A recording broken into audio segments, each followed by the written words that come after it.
ሰላም ጤና ይስጥልን ውድ ሪፖርተር ተከታታዮች የሰዓቱን ዜናዎች ቀጥዬ ያሰማችኋለሁ።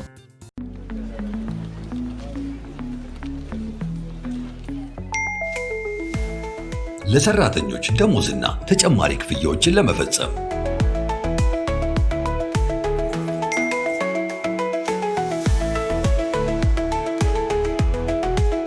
ከዶላር ዩሮ እንዲሁም ፓውንድ አካውንቱ ወደሚፈልጉት አካውንት ገንዘብ ለማስተላለፍና ክፍያ ለመፈጸም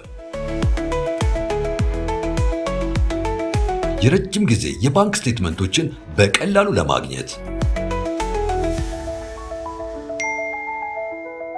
የበረራ ትኬትን ካሉበት ሆኖ ለመግዛት እንዲሁም ማረጋገጫ ደረሰኝን ለማግኘት በተጨማሪም የተለያዩ ድርጅቶች ክፍያዎች ለመፈጸም የኢትዮጵያ ንግድ ባንክን የኢንተርኔት ባንኪንግ አገልግሎት ሲመርጡ በየትኛውም ጊዜና ቦታ ፈጣን እንዲሁም ጥራት ያለው የኢንተርኔት ባንኪንግ አገልግሎት ለማግኘት ያስችላቸዋል። የኢትዮጵያ ንግድ ባንክ ሁሌም የሚተማመኑበት ባንክ።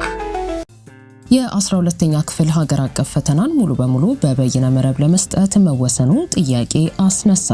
የሕዝብ ተወካዮች ምክር ቤት የሰው ሀብት ልማት ስራ ስምሪትና ቴክኖሎጂ ጉዳዮች ቋሚ ኮሚቴ ማክሰኞ ሚያዝያ 7 ቀን 2018 ዓ.ም የትምህርት ሚኒስቴርን የ9 ወራት እቅድ አፈጻጸም ገምግሟል።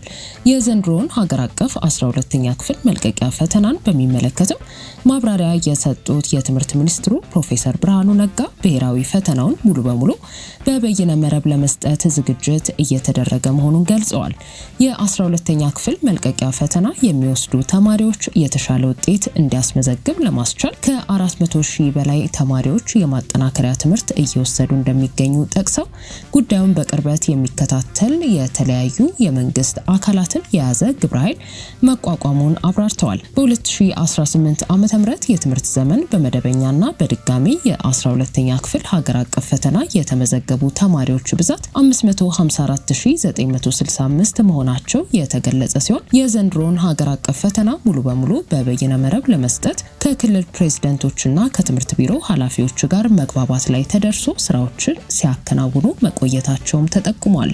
የሕዝብ ተወካዮች ምክር ቤት የሰው ሀብት ልማት ስራ ስምሪትና ቴክኖሎጂ ጉዳዮች ቋሚ ኮሚቴ የትምህርት ዘርፍ ንዑስ ኮሚቴ ሰብሳቢ አቶ ታደሰ ጌጡ በበኩላቸው የ12ኛ ክፍል ሀገር አቀፍ ፈተናን ሙሉ ለሙሉ በበይነ መረብ ለመስጠት መታቀዱ የመሰረተ ልማት ባልተሟላባቸው አካባቢዎች ባሉ ተማሪዎች ውጤት ላይ ከፍተኛ አሉታዊ ተጽዕኖ ሊኖረው እንደሚችል በመጥቀስ እየተሰሩ ያሉ ስራዎች ምን እንደሆኑ ጠይቀዋል። ወደ ዩኒቨርሲቲ የመግቢያ ነጥብ የሚያመጡ ተማሪዎች ምጣኔ ለማሻሻል ያሉ እቅዶች ይኖሩ እንደሆኑ ጥያቄ አቅርበዋል።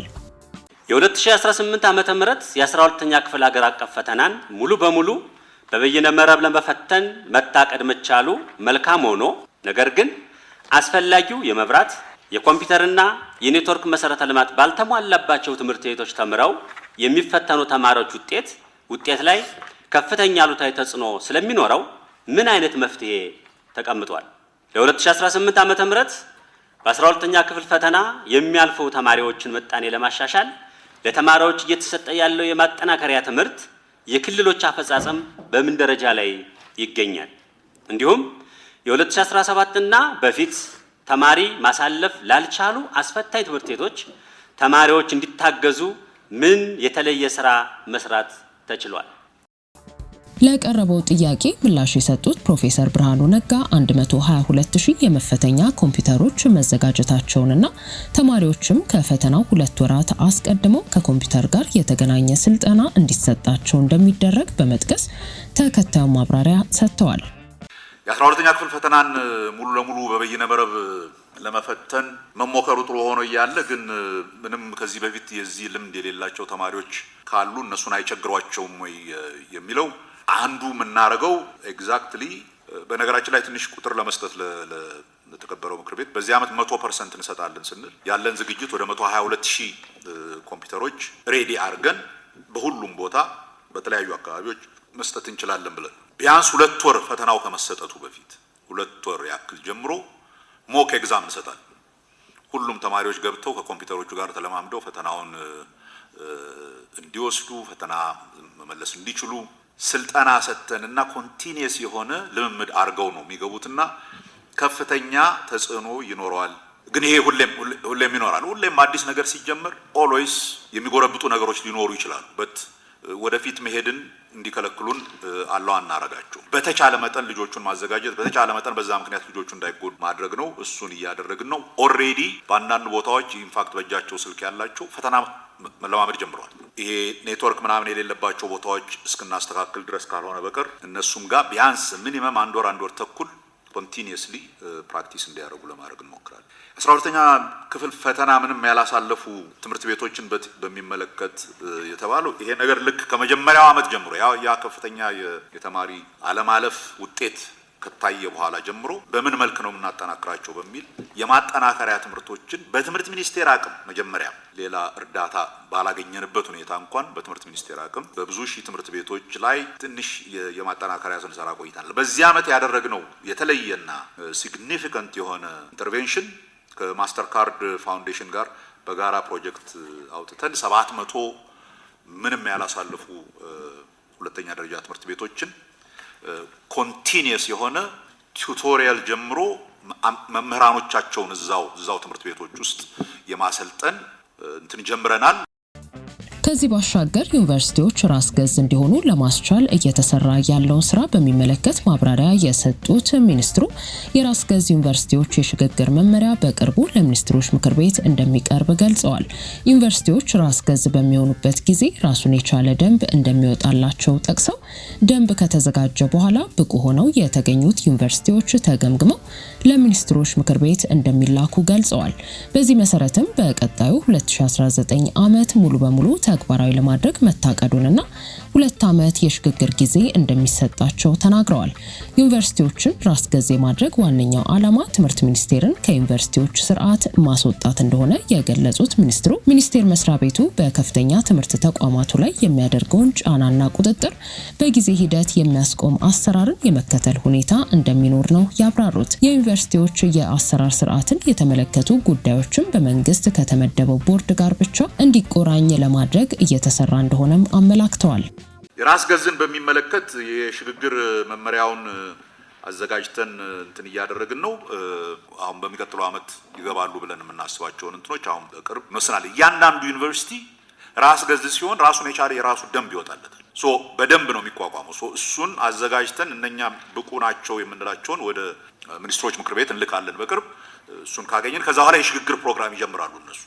በእኛ እምነት በ2019 ላይ እነኛ ዩኒቨርሲቲዎች ጎአሄድ ተሰጥቷቸው እስካሁን በሰሩት ስራ ግን የ2 ዓመት የሽግግር ፒሪየድ ተሰጥቷቸው በዛ ጊዜ ያንን ሲያሟሉ ስለሚያደርግ የአዲስ አበባ ዩኒቨርሲቲን በሚመለከት ሆል ፐርፐዝ ኦፍ ራስ ገዝነት ትምህርት ሚኒስቴርን ከዛ ስራ ማስወጣት። ትምህርት ሚኒስቴር በከፍተኛ ትምህርት ላይ ያለውን ጫናና ያለውን የቁጥጥር ስራ ቀስ እያለ ዩኒቨርሲቲዎቹ ትልቅ ሰዎች ናቸው፣ ራሳቸውን ማስተዳደር ይችላሉ፣ የግድ ከላይ ሆኖ የሚቆጣጠራቸው አያስፈልግም ወደሚል ነው እየሄድን ያለ ነው። ይሄን እስከሆነ ድረስ ነፃ ሲወጡ የትምህርት ሚኒስቴር እንትን ሪስፖንሲቢሊቲ እና ግንኙነት ይቆምና ዜን የሚሆነው ኢንዲፔንደንት ከሆነው መንግስት ከመደበው ቦርድ ጋር ይሆናል።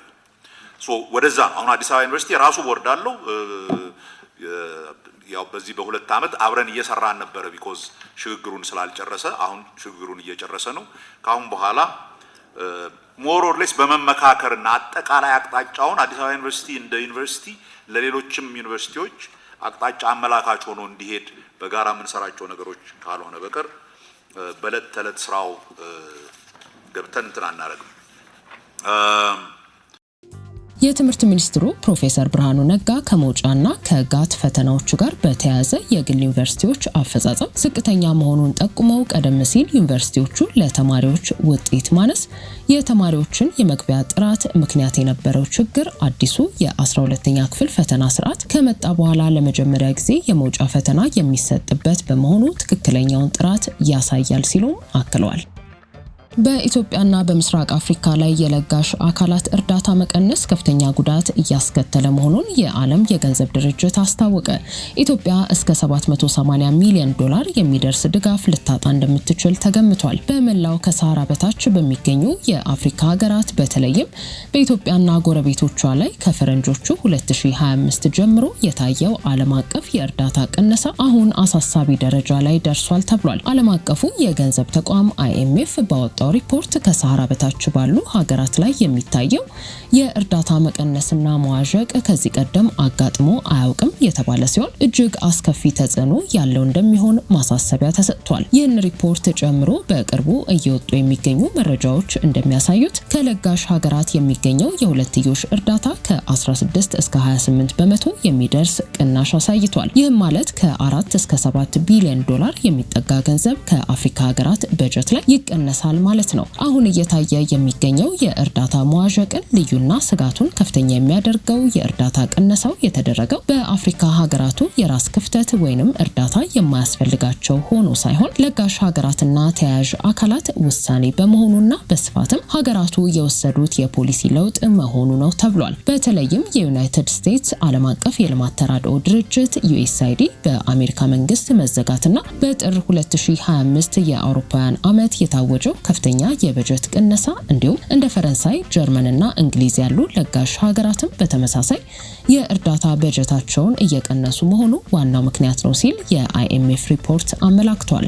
በእርዳታ መቋረጥ ሳቢያ ከሰሃራ በታች በሚገኙ ሀገራት ላይ የሚያደርሰው ጉዳት በገንዘብ ሲሰላ ከፍተኛ ተጽዕኖ ያሳድርባቸዋል ተብለው በሪፖርቱ ከተጠቀሱ ሀገራት መካከል ኢትዮጵያ ቀዳሚዋ ስትሆን እንደ መረጃው ከሆነ ኢትዮጵያ፣ ዲሞክራቲክ ሪፐብሊክ ኮንጎና ናይጄሪያ እያንዳንዳቸው ከ240 እስከ 780 ሚሊዮን ዶላር የሚደርስ ድጋፍ ሊያጡ ይችላሉ። በተለይም እንደ ደቡብ ሱዳንና ማዕከላዊ አፍሪካ ሪፐብሊክ ያሉ ሀገራት ከመንግስት ገቢያቸው ውስጥ እስከ 10 በመቶ የሚሆነውን በእርዳታ መቋረጥ ሳቢያ ሊያጡ ስለሚችሉ በቀጠናው አስከፊ ሰብአዊ ቀውስ ሊፈጠር እንደሚችል ማስጠንቀቂያ ተሰጥቷል። የአፍሪካ ሀገራቱ ይህንን ክፍተት በራሳቸው አቅም ለመሙላት እየሞከሩ ነው ያለው ሪፖርቱ የኢትዮጵያ መንግስት ተግባርን ለምሳሌነት ያቀረበ ሲሆን ኢትዮጵያ የአደጋ ስጋት ምላሽ ፈንድ የተባለ ሂደት አቅም ለማሳደግ ማቋቋሟን ጠቅሷል። ሪፖርቱ እንደጠቆመው የኢትዮጵያ የአደጋ ስጋት ምላሽ ፈንድ በመንግስትና በግል ሰራተኞች ላይ ለጊዜው የሚቆይ የደሞዝ ታክስ ወይንም ግብር ተግባራዊ በማድረግ የሀገር ውስጥ ገቢን ለማሰባሰብና በተለያዩ አገልግሎት ሰጪ ተቋማት ላይ የተወሰነ ክፍያ የመሰብሰብ ስራ እየተሰራ መሆኑ ይታወቃል። የእርዳታ ጥገኝነት እየቀነሰ መምጣት ለሀገር ሉዓላዊነት መልካም አጋጣሚ ቢሆንም በድንገት የመጣው ይህ ከፍተኛ የእርዳታ ቅነሳ ግን በአፍሪካውያን ሕይወትና በመንግስት አገልግሎቶች ላይ ጫና ማሳደሩ አይቀርም ተብሏል።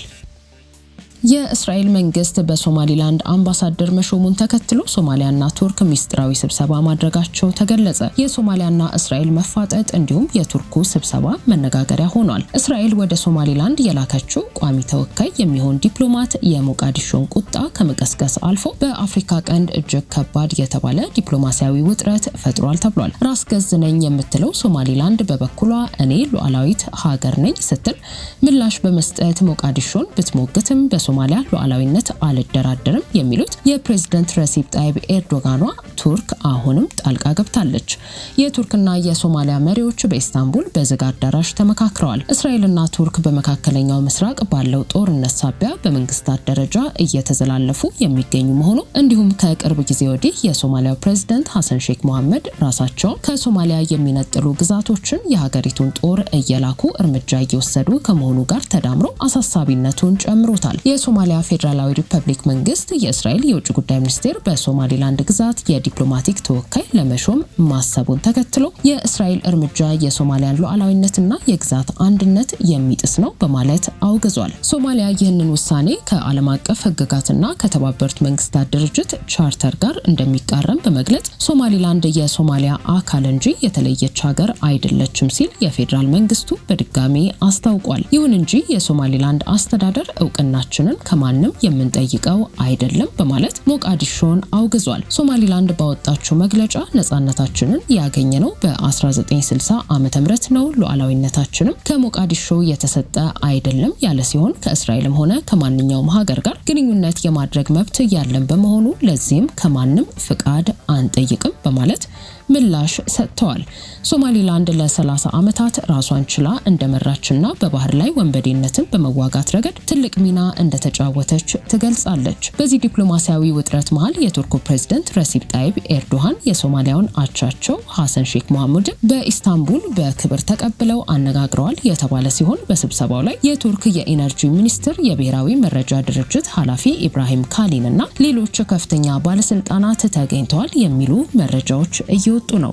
ምንም እንኳን በዝግ በሮች የተካሄደው ስብሰባ ዝርዝር ይዘቱ ባይገለጽም ስብሰባው ሶማሊያ አሁን ካለችበት የግዛት አንድነት ስጋትና ከቱርክ ጋር ካላት ወታደራዊና ኢኮኖሚያዊ ትብብር ጋር የተያያዘ እንደሆነ እየተገመተ ሲሆን በአፍሪካ ቀንድ ያለው ይህ የዲፕሎማሲ ፍጥጫ ወዴት ያመራል የሚለው እንዲሁም የእስራኤልና የቱርክ መንግስት ፍጥጫ ወደ ምስራቅ አፍሪካ መምጣቱ አነጋጋሪ ሆኗል። ውድ ሪፖርተር ተከታታዮች የሰዓቱ ዜናዎቻችን እነዚህ ነበሩ። ስላደመጣችሁን ከልብ እናመሰግናለን።